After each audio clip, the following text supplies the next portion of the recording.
नमस्कार, गुलिस्तान न्यूज में आपका स्वागत है और खबर उत्तराखंड के साथ मैं शीतल शर्मा। बुलेटिन की शुरुआत करते हैं इस वक्त की कुछ अहम खबरों के साथ। देहरादून में मुख्यमंत्री पुष्कर सिंह धामी की अध्यक्षता में आयोजित राज्य कैबिनेट की अहम बैठक में 3 महत्वपूर्ण प्रस्तावों पर मोहर लगी है। राज्य कैबिनेट की बैठक में आगामी हरिद्वार कुंभ मेले की तैयारियों के तहत 82 पदों पर नियुक्ति की मंजूरी दी गई है, जिससे मेले के सुचारू संचालन में मदद मिलेगी। इसके साथ ही शिक्षा विभाग में प्रधानाचार्य पद की सेवा नियमावली में संशोधन को भी स्वीकृति दी गई है। इससे पदोन्नति, योग्यता और तैनाती प्रक्रिया में पारदर्शिता और स्पष्टता सुनिश्चित होगी। कैबिनेट ने प्रदेश में ई स्टैंप व्यवस्था को सरल और अधिक प्रभावी बनाने के लिए उनमें से भी बदलाव को मंजूरी दी है। अब स्टैंप की खरीद प्रक्रिया डिजिटल माध्यम से और अधिक सुगम हो सकेगी, जिससे जनता को आसानी होगी और राजस्व में पारदर्शिता आएगी। बैठक में लिए गए ये निर्णय राज्य के प्रशासनिक ढांचे को मजबूत करने और आगामी आयोजनों की तैयारियों को गति देने की दिशा में महत्वपूर्ण माने जा रहे हैं। तो आपको बता दें, आज जो देहरादून में मुख्यमंत्री पुष्कर सिंह धामी की अध्यक्षता में कैबिनेट की बैठक हुई, इस कैबिनेट की बैठक में कुछ अहम प्रस्तावों पर चर्चा हुई और उस पर फैसला भी लिया गया है। आपको बताना चाहेंगे, इसमें सबसे पहला बड़ा फैसला राज्य की कैबिनेट में जो लिया गया है वो आगामी हरिद्वार कुंभ मेले की तैयारियों के तहत 82 पदों पर नियुक्ति की मंजूरी दी गई है। इसी पर हमारे साथ इस वक्त वरिष्ठ पत्रकार उत्तराखंड से अरुण शर्मा जी जुड़े हुए हैं। मैं जरा उन्हीं से जानकारी लेता हूं। अरुण जी, क्या जानकारी है, इस कैबिनेट में क्या क्या बड़े ऐसे फैसले लिए गए हैं जो उत्तराखंड की बेहतरी के लिए, उत्तराखंड के भविष्य के लिए उठाए गए हैं? सर देखिए शीतल, ऐसा है कि अगले वर्ष उत्तराखंड में कुंभ होना है और क्योंकि वो मेला बहुत महत्वपूर्ण होता है। अभी हाल में जो इलाहाबाद में कुंभ मेला संपन्न हुआ उसमें 66 करोड़ श्रद्धालु आए थे। बिल्कुल। तो हरिद्वार में भी यही उम्मीद होती है कि बड़ी संख्या में श्रद्धालु आएंगे, क्योंकि अर्ध कुंभ है, अगले साल है। तो सरकार लंबे समय से उसकी तैयारी में जुटी हुई है, कई मीटिंगें हो चुकी है और वहाँ देखिए स्थायी निर्माण बहुत सारे हुए हैं, बहुत सारे पुल बन गए हैं और अब अस्थायी निर्माण की बारी है। और उसी तैयारी को देखते हुए कि कुंभ मेले को सुचारू रूप से संपन्न कराने के लिए पहली बार ऐसा हुआ है कि कुंभ मेले के जो एक उसमें कमेटी बनी है, उसमें 82 नए पदों को सृजित किया गया है। उसमें वो इसलिए कि जिससे कुंभ मेले के जो अवस्थापना कार्य होंगे, जो निर्माण कार्य होंगे, वो बेहतर ढंग से कराए जा सके और आगामी कुंभ मेले की तैयारी में उसमें मदद मिल सके। इसके अलावा देखिए एक और चीज है कि पहले प्रधानाचार्य के जो पद होते थे, आधे सीधी भर्ती से बढ़े जाते थे, आधों के लिए कंपटीशन होता था। लेकिन अब ये परिवर्तन किया है कि जो सामान्य शिक्षक भर्ती होगा वो भी धीरे धीरे अगर उसको टाइम पे प्रमोशन मिलता है तो वो प्रधानाचार्य के पद तक पहुंच सकेगा। तो ये बड़ा महत्वपूर्ण निर्णय है, क्योंकि हमारे यहाँ बहुत सारे ऐसे टीचर्स हैं, बहुत सीनियर टीचर हैं जो आज तक इस पद की बाट जोड़ रहे हैं, जिनको मौका नहीं मिला उस पद पर पहुंचने का। तो अब ये नियमावली में जो संशोधन हुआ है उससे कहीं ना कहीं ये इस मामले में भी उन लोगों को लाभ मिलेगा और कहीं ना कहीं पारदर्शिता आएगी। तीसरी चीज देखिए, आज की तारीख में जितनी भी जमीनों की खरीद फरोख्त होती है या जो बड़े बड़े हम कहें के काम होते हैं, उसमें स्टाम्प का बड़ा रोल होता है। और चूंकि स्टाम्प में अधिकांश ये खबर आती है कि नकली स्टाम्प चले गए, तो उसके लिए बिल्कुल ये कर दिया गया है कि जो स्टाम्प होंगे वो डिजिटल होंगे। तो डिजिटल होने से ये होगा कि एक तो वो असली स्टाम्प उपभोक्ता को मिलेंगे, दूसरी चीज उससे गवर्नमेंट को राजस्व भी मिलेगा और कहीं ना कहीं उसका रिकॉर्ड सामने आएगा कि इतना स्टाम्प बिका, उससे गवर्नमेंट को इतना राजस्व मिला। एक पारदर्शिता आएगी।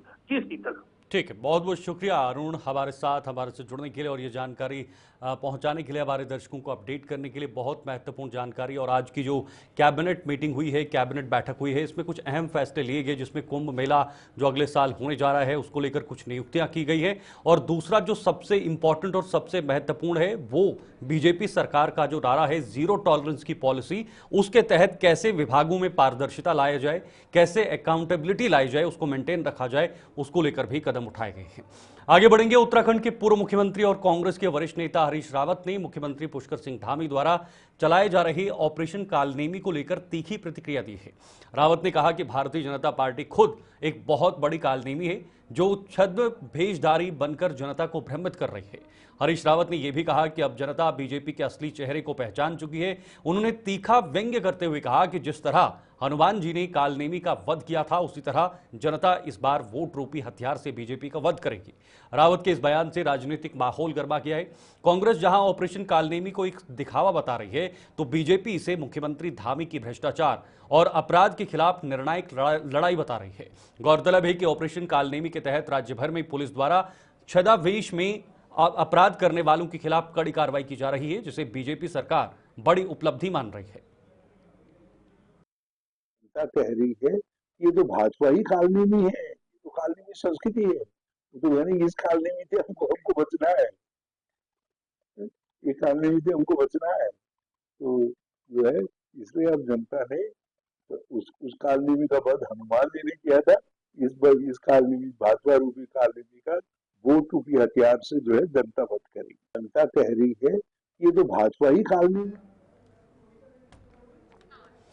उत्तराखंड में लगातार हो रही भ्रष्टाचार पर विजिलेंस लगातार कार्रवाई कर रही है और इस क्रम में विजिलेंस की टीम ने काशीपुर की नवीन मंडी में रिश्वत के खेल का भंडाफोड़ करते हुए मंडी के प्रभारी सचिव पूरन सैनी को 1,20,000 की रिश्वत लेते हुए रंगे हाथ पकड़ा है। फल सब्जी मंडी अध्यक्ष सफायत चौधरी और शकील चौधरी निवासी सरबर खेड़ा काशीपुर ने 1064 पर शिकायत की थी, जिसमें बताया गया कि उनकी फल मंडी में लगभग 10 साल पुरानी दुकान है। हर साल दुकानों के लाइसेंस अपडेट होते हैं।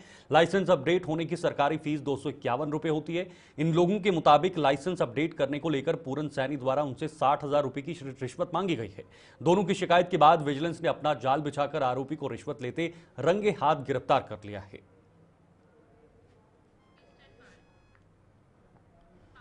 इधर कार्बेट नेशनल पार्क घपले में ईडी देहरादून ने मनी लॉन्ड्रिंग निवारण अधिनियम पीएमएलए के तहत कोर्ट में चार्जशीट दाखिल कर दी है और देहरादून के स्पेशल पीएमएलए कोर्ट ने चार्जशीट दाखिल कर किशनचंद तत्कालीन DFO, Kalagarh tiger reserve bridge Bihari Sharma तत्कालीन फॉरेस्ट रेंजर, पाखरो अखिलेश तिवारी तत्कालीन डीएफओ और मथुरा सिंह मावड़ी तत्कालीन रेंजर को आरोपी बनाया गया है। चार्जशीट में अवैध निर्माण करने, सरकारी कोष को हानि पहुंचाने का आरोप है और ईडी ने सूचना जारी कर बताया है कि जांच में खुलासा हुआ कि आरोपियों ने अफसर ठेकेदारों के साथ मिलकर कॉर्बेट में अवैध निर्माण कराए। इससे पर्यावरण नियमों के उल्लंघन के साथ राजस्व का भारी नुकसान हुआ। इससे अवैध आय हासिल कर अपने निकट संबंधियों के नाम पर अचल संपत्तियां खरीदी हैं। ईडी ने जांच में तथ्य जुटाते हुए ट्रायल चलाने के लिए कोर्ट में चार्जशीट भेजी है और ईडी की जांच आगे भी जारी रहेगी। देखिए, ईडी एक स्वतंत्र जांच एजेंसी है और वो अपनी जांच कर रही है। जैसे जैसे उनकी जांच आगे बढ़ रही है, निश्चित रूप से बहुत सारी चीज़ें निकल के सामने आ रही हैं और उन्होंने कॉर्बेट मामले में भी जो है अपनी चार्जशीट दाखिल की है। जिन अधिकारियों ने उसमें हिलाहवाली की है, जिन अधिकारियों ने गलत ढंग से वहाँ पर काम किया है और जिन अधिकारियों ने नियमों को ताक में रखकर जो काम किया, तो ईडी ने उसमें चार्जशीट भी दाखिल की है। निश्चित रूप से हमारी सरकार का, हमारी केंद्र सरकार हो, हमारी राज्य सरकार हो, डबल इंजन सरकार का ये लक्ष्य है कि किसी भी तरीके से कहीं पर भी अगर कोई भ्रष्टाचार हुआ है तो दोषी को सख्त से सख्त सजा हमारी सरकार देती है और आगे भी अगर जिस प्रकार की चीजें निकल के आएंगी तो उनको जो दिल्ली देहरादून एक्सप्रेसवे के 2 चरणों का काम पूरा हो चुका है और ये एक्सप्रेसवे दिल्ली के अक्षरधाम से शुरू होकर देहरादून के आशा रोड़ी तक है। भारतीय राष्ट्रीय राजमार्ग प्राधिकरण के परियोजना निदेशक पंकज कुमार मौर्य ने बताया कि दिल्ली देहरादून एक्सप्रेसवे लगभग बनकर तैयार हो चुका है, जिसकी लंबाई 210 किलोमीटर है। उन्होंने कहा कि देश में पहली बार इतना लंबा कॉरिडोर वन्य जीव के सुरक्षा को देखते हुए तैयार किया गया है, जो 12 किलोमीटर लंबा है। उन्होंने बताया कि साथ ही इसमें जीव जंतु को किसी भी प्रकार की दिक्कतों का सामना न करना पड़े, इसको लेकर भी साउंड बैरियर्स की और लाइट बैरियर्स का ध्यान रखा गया है। इसके अलावा दिल्ली देहरादून एक्सप्रेसवे का सफर जो पहले 6 से 7 घंटे होता था, वो इसके बन जाने से 2.5 से 3 घंटे का आरामदायक सफर होगा। जो दिल्ली देहरादून एक्सप्रेसवे बनाया जा रहा है, इसकी कुल लंबाई लगभग 210 किलोमीटर है। ये दिल्ली में अक्षरधाम से प्रारंभ होगी और देहरादून में आसारोड़ी पे आके ख़त्म होगी। और इसके बनने के बाद जो आज के समय में लगभग 6 घंटे लगते हैं, लोग आराम से 2.5 से 3 घंटे में इसको सफ़र को पूरा कर सकेंगे। उसके बाद ये दिल्ली देहरादून एक्सप्रेसवे में जो अंतिम हिस्सा है लगभग 20 किलोमीटर का, जो कि गणेशपुर से देहरादून तक आता है, उसमें बहुत सारे वन्यजीव से की भलाई के लिए फ्रेंडली मेजर्स को इनकॉर्पोरेट किया गया है। जैसे कि पहली बार 12 किलोमीटर लंबा एलिवेटेड कॉरिडोर बनाया जा रहा है। देश में अभी पहली बार इतना लंबा कॉरिडोर बना है। तो अगर आप कॉरिडोर के राइट हैंड में देखेंगे तो राजा जी नेशनल पार्क है और लेफ्ट साइड में शिवालिक रिजर्व फॉरेस्ट है। तो आज की डेट में चूंकि सड़क इन दोनों फॉरेस्ट के बीच से जाती है, तो कई बार जानवरों को जब सड़क को पार करना होता है तो वो नहीं कर पाते हैं, असुविधा होती है और कई बार एक्सीडेंट भी हो जाते हैं। इस एलिवेटेड कॉरिडोर के बनने के बाद जानवर नीचे से सुगमता से पार कर सकेंगे और जो गाड़ियां हैं वो ऊपर से निकल सकती हैं। उसके अलावा बहुत सारे और भी friendly, wild life friendly measures रखे गए हैं, जैसे कि साउंड बैरियर्स लगाए गए हैं, लाइट बैरियर्स लगाए गए हैं। उसके अलावा प्लांटेशन का बहुत सारा कार्य कराया गया है, इको रेस्टोरेशन 40 हेक्टेयर में कराया गया है। उसके अलावा बहुत सारी जगहों पर रिचार्ज होल्स बनाए गए हैं ताकि जानवर जो जंगल में हैं या प्रोजेक्ट के नियर बाई एरियाज में हैं उनको पीने का पानी उपलब्ध हो सके।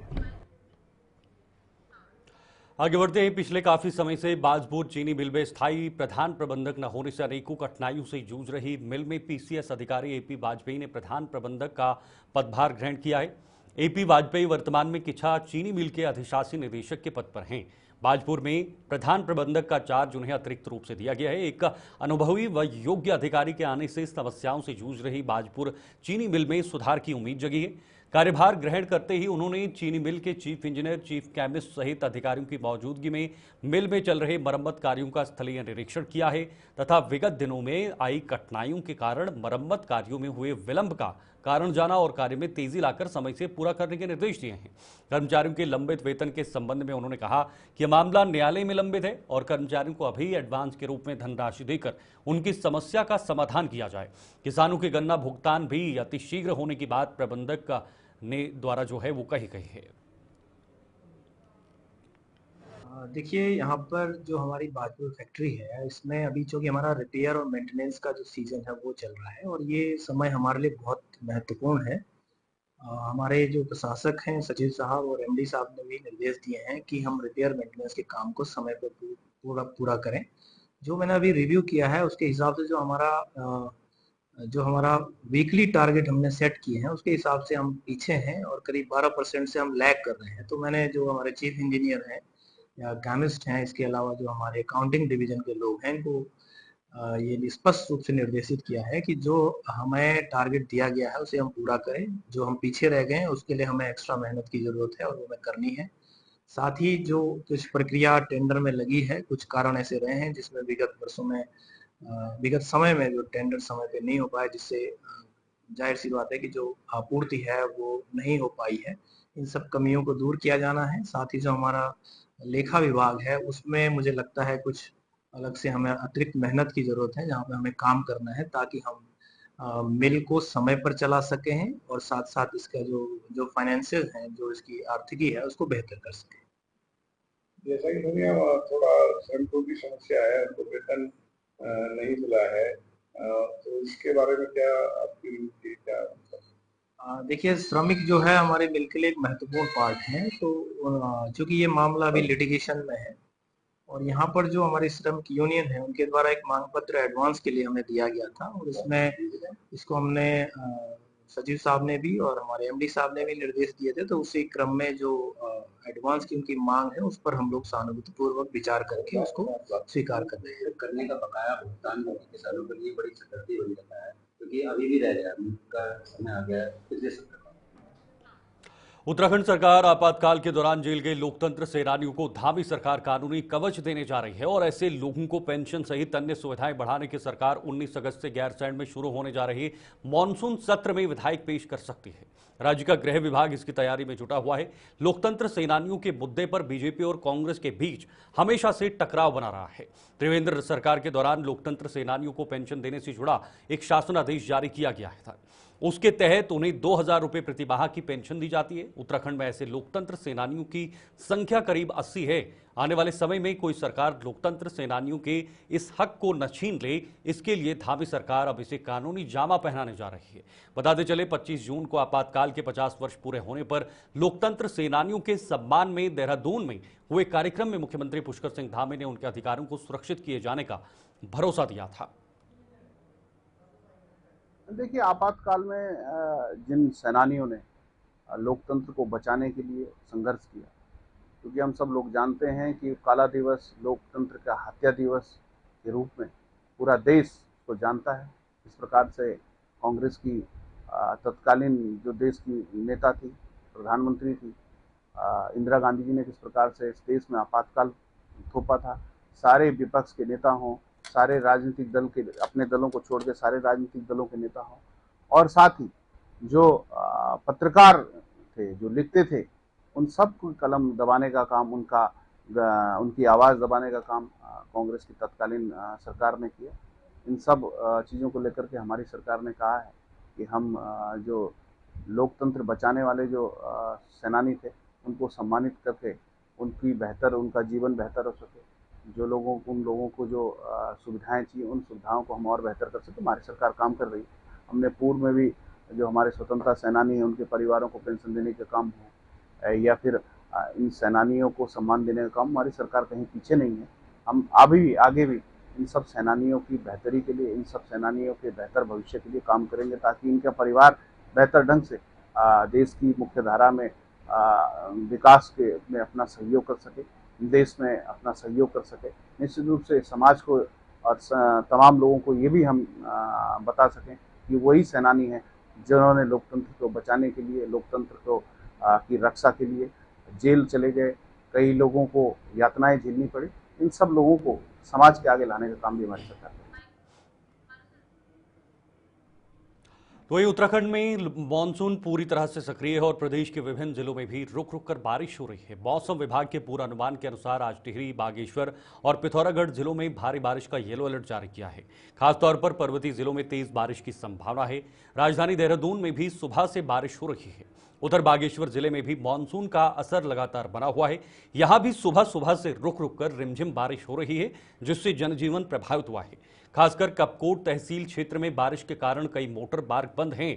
आज सुबह गिरेछिना अमरकोट मार्ग भी बिजोरी और धारी के पास मलबा आने से बंद हो गया है। प्रशासन की ओर से बंद मार्गों को खोलने के प्रयास तेज कर दिए हैं।